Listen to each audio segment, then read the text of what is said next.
estudiantes de epistemología. Esta es la última clase del semestre, o sea, la segunda clase de sabiduría. Les estoy enviando al correo el examen final de esta materia, que deben responder inmediatamente después de esta clase. Retomemos, habíamos quedado en el conocimiento de sí mismo, el cómo el hombre llega a tocar fondo, en qué momento y en qué circunstancias, cuando cae hasta a lo último de una situación, al extremo de una situación. Pero es en ese momento que se da el conocimiento de nosotros mismos y se abre el camino para conocer a Dios. Es decir, el conocimiento de Dios y de nosotros mismos se relaciona entre sí, así como la manera en que ambos convienen mutuamente. La sabiduría tiene que ver con ambos tipos de conocimiento, es decir, del conocimiento de mí mismo y del conocimiento de Dios. Hoy el conocimiento de sí mismo está muy devaluado porque las personas siempre están mirando hacia lo exterior, nunca a lo interior, que es cuando debemos hacerlo. Creo que este tema lo hablamos lo suficiente en la anterior clase, en la primera de sabiduría, porque el hombre gobierna el mundo exterior, pero tenemos gran dificultad en manejar nuestro mundo interior, el de los pensamientos, el de las emociones, porque viajamos a todo el mundo. Sin embargo, no recorremos los caminos de nuestro propio ser. El viaje a nuestra propia interioridad posee una larga tradición dentro del pensamiento cristiano. Está documentado en la Biblia. Nuestro Señor Jesucristo siempre nos estaba invitando de una u otra manera a mirarnos a nosotros mismos. Entonces, esto se llama tocar fondo, porque en nuestra sociedad se habla de tocar fondo cuando una persona cae en la última instancia de una circunstancia o de una situación difícil. Puede ser económica, puede ser de drogadicción, puede ser que la persona ya no encuentra salida. Es cuando se llega al límite de una situación.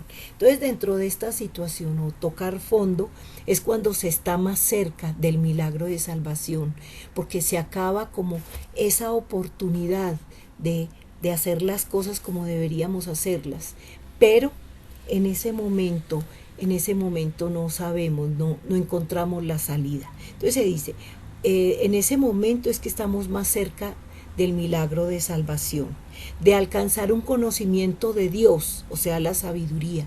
¿Por qué? Porque se llega a un momento de humillación.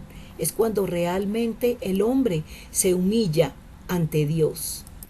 Juan 8:32 nos dice, y conocerán la verdad y la verdad los hará libres, porque es en ese momento que el hombre es libre realmente, porque conoce la verdad.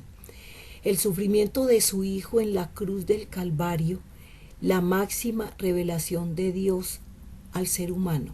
Esa es la máxima revelación, el sufrimiento de su Hijo en la cruz del Calvario. Cuando invocamos a Dios sin condiciones, cuando descubrimos que Él siempre ha estado allí, ese momento es el momento de la revelación. En el momento en cuando tocamos fondo, cuando estamos en esa situación que aparentemente no tiene salida, es cuando descubrimos que Dios siempre estaba ahí. Podemos recordar a Jacob cuando duerme en esa piedra y cuando despierta dice, no me había dado cuenta, Señor, que tú estabas aquí, porque no nos habíamos dado cuenta porque estábamos enceguecidos. Como dice el escritor Fedor Dostoyevski, escritor ruso, el sufrimiento es el único origen de la conciencia, es decir, es cuando realmente nos encontramos con nuestra conciencia y podemos mirarnos a nosotros mismos, porque dice que el sufrimiento es revelador. Entonces vemos cómo la sabiduría o el mirarnos a nosotros mismos es lo que nos acerca a la sabiduría, porque es más sabio mirarnos a nosotros mismos antes de mirar al otro, porque nos la pasamos mirando al otro, viendo sus características, criticándolo, pero no nos miramos a nosotros mismos, porque es lo que deberíamos hacer a diario. Mateo 7, del 3 al 5 nos dice: ¿por qué te fijas en la astilla que tiene tu hermano en el ojo y no le das importancia a la viga que está en el tuyo? ¿Cómo puedes decirle a tu hermano, déjame sacarte la astilla del ojo, cuando ahí tienes una viga en el tuyo? Hipócrita, saca primero la viga de tu propio ojo y entonces verás con claridad para sacar la astilla del ojo de tu hermano. Ahí nos está diciendo claramente esta porción bíblica que debemos primero mirarnos a nosotros mismos para después mirar al otro, porque vamos a ser diferentes cuando nos miramos a nosotros mismos y miramos al otro. Ya vamos a tener más misericordia del otro. La Biblia se presenta a sí misma como el espejo en el cual debemos mirarnos, lo dice Santiago. Y mirarnos, porque a través de la palabra de Dios es cuando nos miramos a nosotros mismos. Cuando nos entregamos a la palabra de Dios, nos estamos mirando a nosotros mismos. Porque a través de la palabra de Dios nos vemos realmente cómo somos, nos conocemos a nosotros mismos. Entonces, miremos Romanos 8:29 que nos dice: porque a los que Dios conoció de antemano, también los predestinó a ser transformados según la imagen de su Hijo, para que Él sea el primogénito entre muchos hermanos. En Efesios 4:24, nos dice: ser renovados en la actitud de su mente, y ponerse el ropaje de la nueva naturaleza creada a imagen de Dios en verdadera justicia y santidad. A eso nos está llamando Dios, para ser justos. Cuando nos miramos a nosotros mismos es cuando nace esa justicia que no teníamos antes, porque ya vemos al otro con misericordia. Vemos como que no somos perfectos, sino que realmente somos personas vulnerables, llenas de defectos, y no lo sabíamos. Entonces, decíamos que el conocimiento de sí mismo es ir en pos de la sabiduría, porque las virtudes cristianas como la humildad y el dominio propio son cultivadas con éxito por quien se conoce a sí mismo. Y la persona que se conoce a sí mismo desarrolla una humildad y el dominio propio, porque ya se exime de ofender, ya se cuida de no dañar al otro.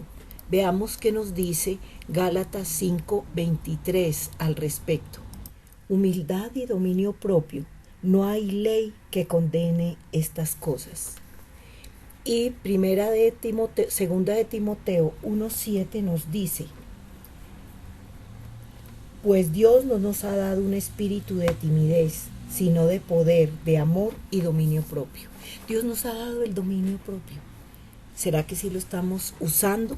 ¿Lo estamos poniendo en práctica? El viaje a nuestra propia interioridad posee una larga tradición dentro del pensamiento cristiano, ya lo habíamos visto. El conocimiento profundo de nuestra propia interioridad es provechoso, especialmente cuando nos conduce al conocimiento de Dios. Es decir, debe ser ese conocimiento profundo de nuestra propia interioridad, no mirarnos al espejo y saber si hoy estamos bien, si no estamos pálidos, si no estamos tristes. No solo eso, es un conocimiento profundo de nuestra propia interioridad. Cuando llegamos a ese punto, es provechoso, ¿sí? Sobre todo especialmente cuando nos conduce al conocimiento de Dios, cuando tenemos ese objetivo, cuando tenemos ese anhelo de conocer a Dios. Salmo 41 nos dice: puse en el Señor toda mi esperanza, Él se inclinó hacia mí y escuchó mi clamor. Nosotros, cuando Dios está esperándonos, que nos postremos de rodillas ante Él, que le demostremos que queremos conocerlo. Dios escucha siempre nuestras súplicas. Por eso no nos quedemos sin conocernos a nosotros mismos, porque son todos los beneficios que podamos tener en nuestra vida. Porque qué más que nos lleva a ser humildes y a ejercer el dominio propio que nos ha dado. Vemos la sabiduría, dentro de la sabiduría debe existir la voluntad. ¿Por qué? Porque como lo dice Martin Lloyd Jones, en el conocimiento la mente actúa independientemente de la voluntad, mientras que la sabiduría se preocupa de que la mente actúe subordinándose a la voluntad. ¿Qué quiere decir esto? En el conocimiento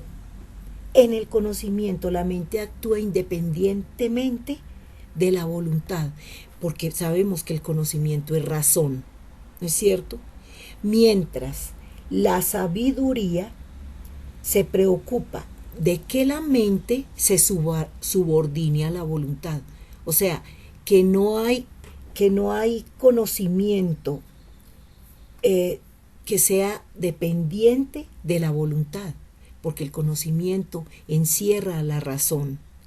Mientras la sabiduría se preocupa de que la mente actúe subordinándose a la voluntad. ¿Qué quiere decir esto? La sabiduría es la mano derecha del conocimiento, porque conocimiento sin sabiduría se vuelve orgullo. Entonces Dios nos está llamando es a que combinemos estos tres elementos de la psiquis humana, que los componentes de la psiquis humana es la mente, las emociones y la voluntad. Y Dios nos llama a que podamos ver estos tres elementos, pero de una manera integral. Es decir, integrar estos componentes de manera armoniosa, bajo la luz y la guía divina a través de la Biblia, logramos precisamente esa armonía, ese equilibrio que debe haber en el conocimiento, que nos lleva a la sabiduría. Ahí es cuando se llega a la sabiduría, cuando logramos conjugar estos tres componentes de la mente humana. ¿Por qué? Porque si nos quedamos en la mente, los pensamientos nos llevan a perder de vista el objetivo. Las emociones nos pueden llevar a un extremo de las emociones, y la voluntad le damos cabida a nuestros deseos y decisiones. O sea que ese es el llamado de Dios, a equilibrar estos tres componentes de la mente humana. Oseas 6:3 nos dice: conozcamos al Señor, vayamos tras su conocimiento, tan cierto como que sale el sol, Él habrá de manifestarse, vendrá a nosotros como la lluvia de invierno, como la lluvia de primavera que riega la tierra. Dios nos invita entonces a que equilibremos ese proceso cognoscitivo para que no nos deje en el mundo, para no quedarnos en el mundo, porque ese conocimiento, ¿a dónde es que nos conduce? Recordemos que el orgullo transforma la sabiduría que el conocimiento puede contribuir a alcanzar, la necedad, porque el necio puede ser un erudito que se le ha subido a la cabeza y se ha embriagado con el conocimiento.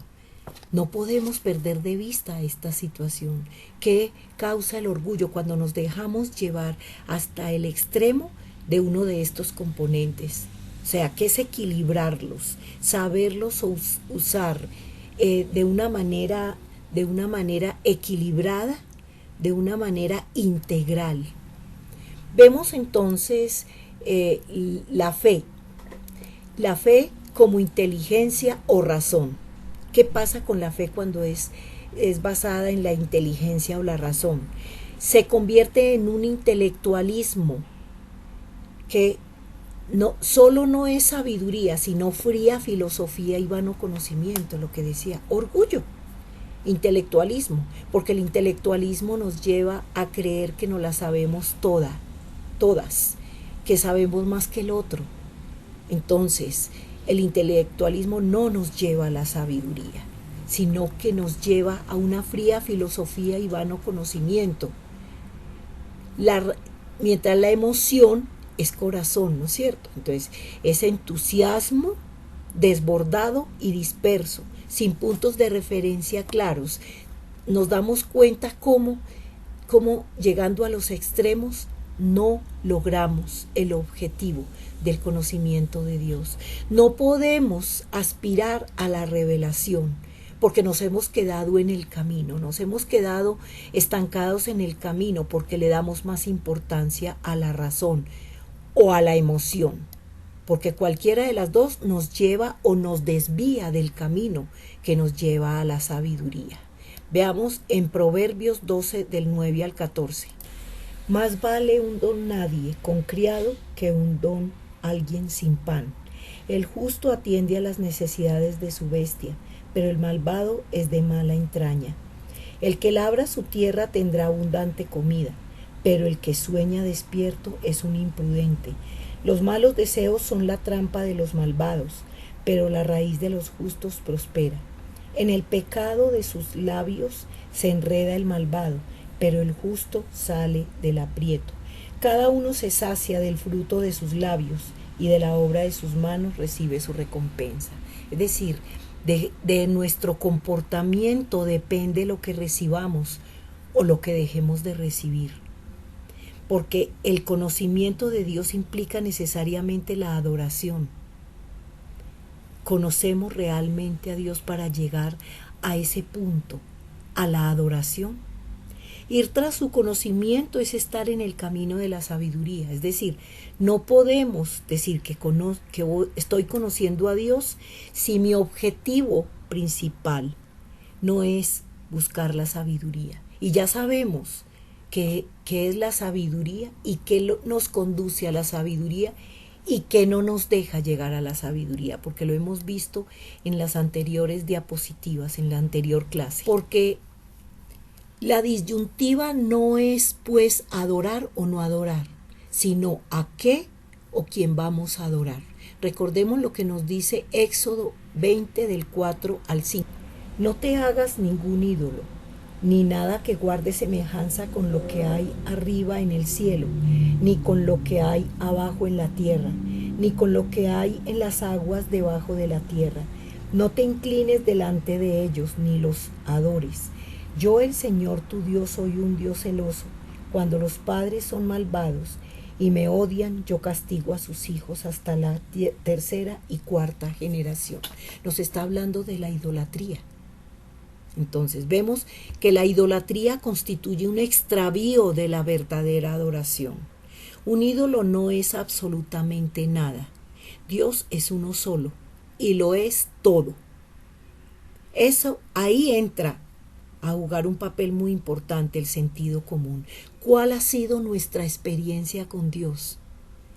Ya lo tenemos interiorizado, ese sentido común, que nadie puede quitárnoslo, pero nos sirve para deducir, para analizar, para sentir esa presencia y creer en esa presencia en nuestras vidas. Eso es lo importante de saber qué es el sentido común. Entonces, ¿qué nos dice acá? 1 Corintios 16, 29. Perdón, es 1 Crónicas 16, 29. Tributen al Señor la gloria que corresponde a su nombre. Preséntense ante Él con ofrendas. Adoren al Señor en su hermoso santuario. La sabiduría, verdad y amor. La sabiduría es la que halla su compendio en Jesucristo, desenmascarando de paso la falsa sabiduría humana. ¿Qué nos están queriendo decir con esto? Que cuando iniciamos el camino de la sabiduría, Dios se encarga de quitarnos toda máscara, se encarga de quitarnos todo lo que nos impedía llegar a Él, cuando nuestro propósito es firme y trabajamos para lograrlo. En ese momento Jesucristo nos desenmascara la falsa sabiduría. Es decir, no podemos tener como objetivo la sabiduría si en nosotros no hay esa verdad, ese propósito de encontrar la verdad, de buscar la verdad y de encontrarla. Tiene que haber ese propósito firme en nosotros. Proverbios 4:7 nos dice, la sabiduría es lo primero, adquiere sabiduría. Por sobre todas las cosas, adquiere discernimiento. O sea que debemos tener el suficiente discernimiento para saber que lo que estamos buscando, o que si nos hemos preparado lo suficiente para lo que estamos buscando, porque con la falsa sabiduría humana no podemos acercarnos a Dios. La fe en Dios es incondicional o no es fe. No, nosotros no podemos poner condiciones, porque la fe de Dios o la fe en Dios es incondicional, o si no, no es fe. No supeditada a la obtención de beneficios temporales y terrenales. Lo dice Víctor Frank, que yo creo que todos hemos leído su obra, que es muy interesante, porque él trabaja la logoterapia, es un psiquiatra, un psiquiatra muy importante que nos habla de su experiencia con los alemanes. El creyente debe rendir voluntariamente tanto su mente como las emociones al señorío de Cristo para poder actuar de manera sabia en toda circunstancia. Seguimos hablando de lo que veíamos ahorita. Cómo conjugar la instancia suficiente de estos tres elementos: mente, voluntad,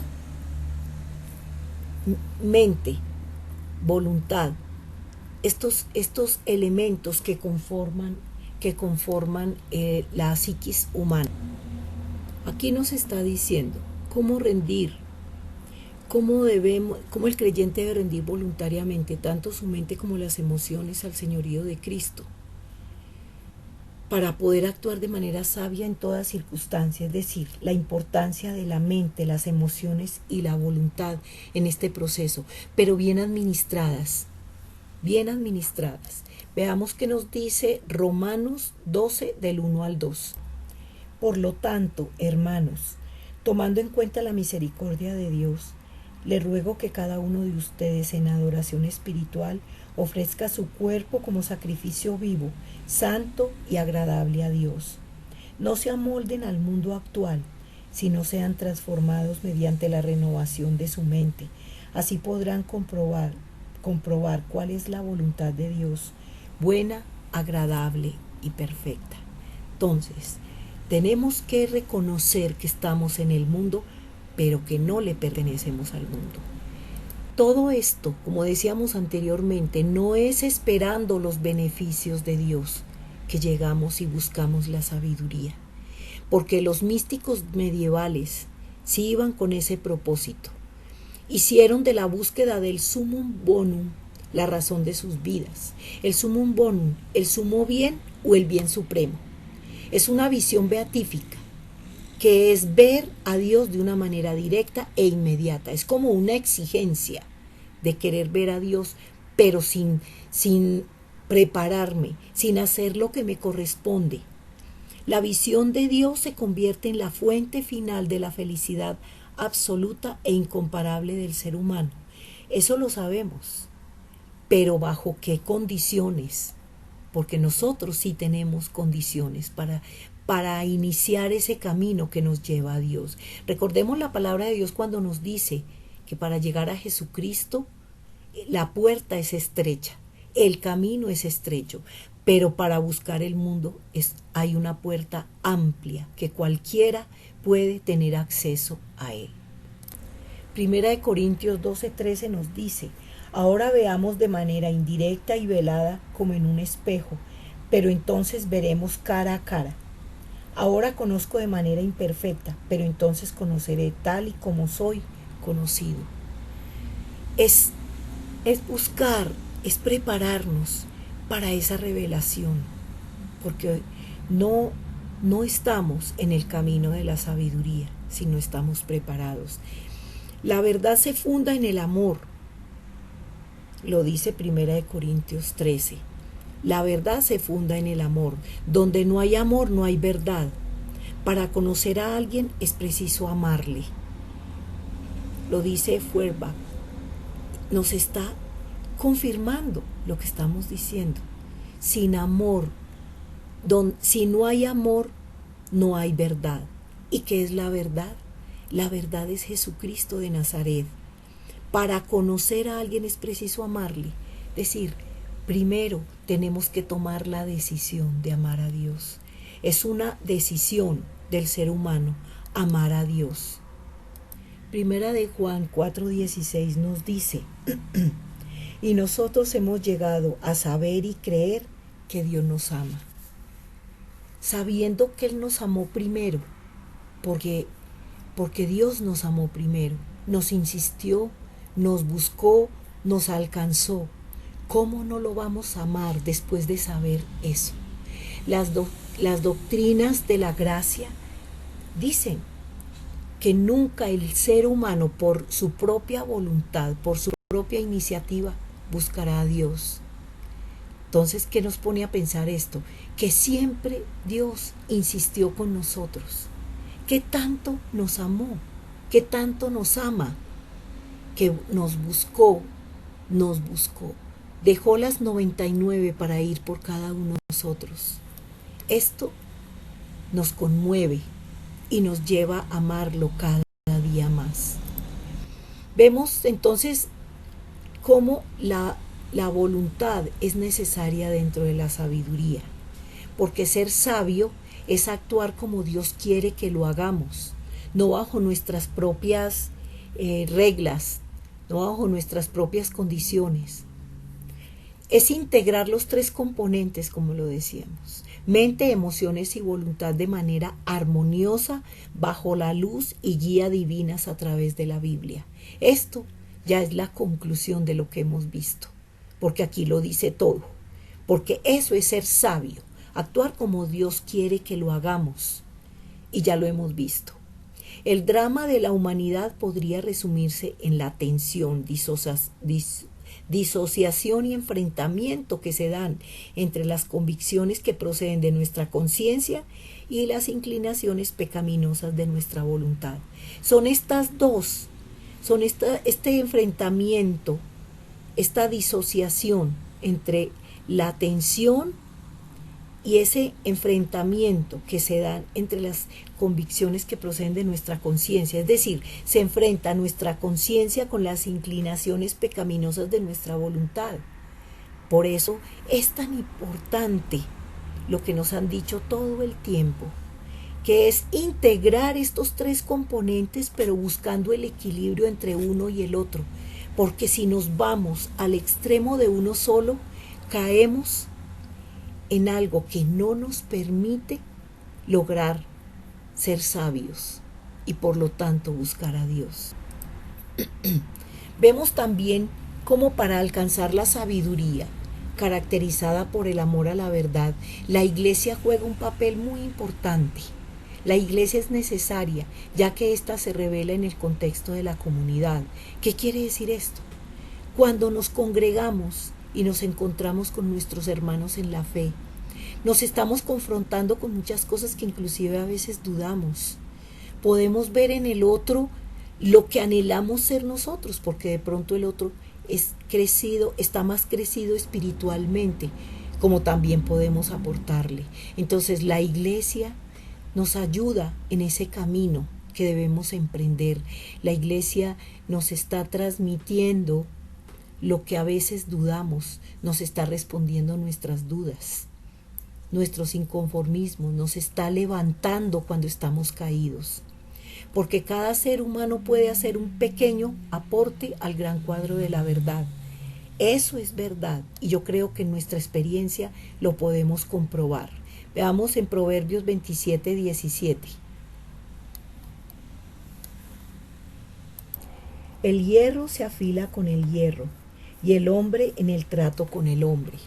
Nos está confirmando eso, que el congregarnos, el estar con nuestros hermanos en la fe es necesario, porque aprendemos el uno del otro.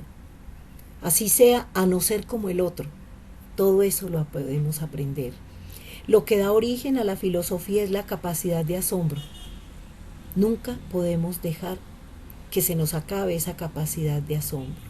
Nos lo decía Aristóteles, desde Aristóteles nos lo decía, que lo que da origen a la filosofía es la capacidad de asombro que el ser humano posee.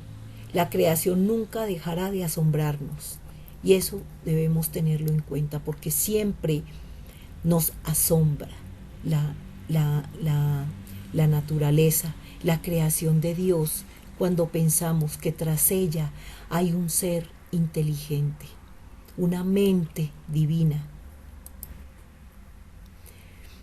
Vemos el conocimiento y el reconocimiento. ¿Cuál es esa diferencia? A veces conocemos, pero no reconocemos. Y el conocer sin el reconocimiento es no conocer. Porque, como decíamos ahorita en la naturaleza, conocemos la naturaleza, pero la reconocemos como deberíamos reconocerla. El conocimiento de la naturaleza nos tiene que llevar a ese reconocimiento de su creador. Eso es lo que nos debemos hacer, porque obviamos lo obvio y no lo reconocemos como deberíamos. En el cristianismo no basta con conocer al Señor Jesucristo, sino que hay que reconocerlo de manera permanente junto con las demandas de obediencia que Él nos hace con todo el derecho de su parte. Entonces, ¿qué pasaba con nosotros antes de Cristo? Pasábamos, veíamos la naturaleza, veíamos el sol, inclusive nos estorbaba y empezábamos a renegar. Está haciendo demasiado calor, hay demasiado sol, o está lloviendo, me mojé mi peinado.